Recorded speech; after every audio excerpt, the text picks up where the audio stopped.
Srimad Bhagavatam Canto 5. The Dance of Duty, Detachment and Divinity.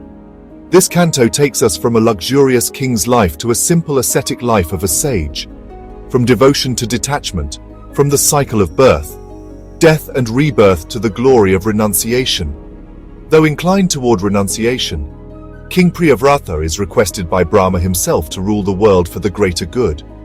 He agrees and becomes a Chakravarti, universal monarch. With his divine chariot, he circles the earth 7 times, carving the continents and oceans into form.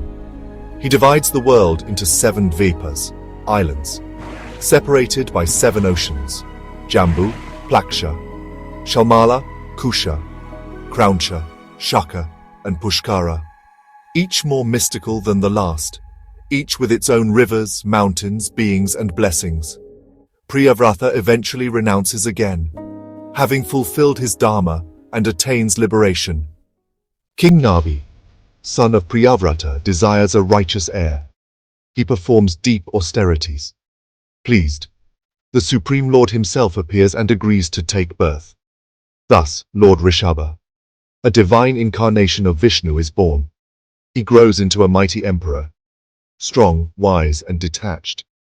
He teaches his 100 sons about the purpose of life, the dangers of material entrapment, and the joy of self-realization.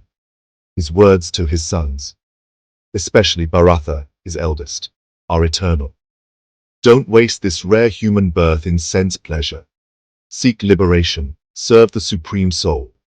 After establishing his sons as rulers, Rishabha gives up all, kingship, family, and even clothes. He wanders in silence, in a state of avadhuta, complete detachment, smeared with dust and ash, appearing mad to the world. He is beyond dualities, heat and cold, praise and insult, joy and pain. In his final moments, he self-immolates in yogic fire and returns to the divine realm. Bharatha, son of Rishabha, rules well, but renounces young and goes to the forest.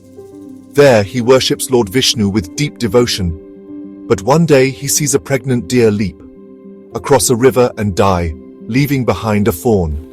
Moved by compassion, Bharatha raises the fawn lovingly. Slowly his mind becomes attached. As death comes, his last thought is, "Where is my deer?" That attachment determines his next birth. He is reborn as a deer, but with the memory of his past life. He avoids all distractions, lives near sages, and waits for redemption. In his 3rd birth, he becomes Jada Bharatha, a spiritually awakened soul who pretends to be dull and speechless, to avoid worldly entanglements.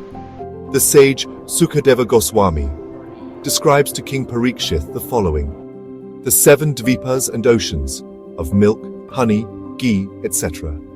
Mount Meru, the golden axis of the cosmos. The canto ends with a chilling vision of the 28 hellish planets, Narakas, realms where souls face the consequences of extreme sinful acts. Canto 5 tells us, even a king can become a saint. Even a deer can carry divine remembrance. The soul is ever evolving, birth after births, until it merges with the Supreme. To be continued.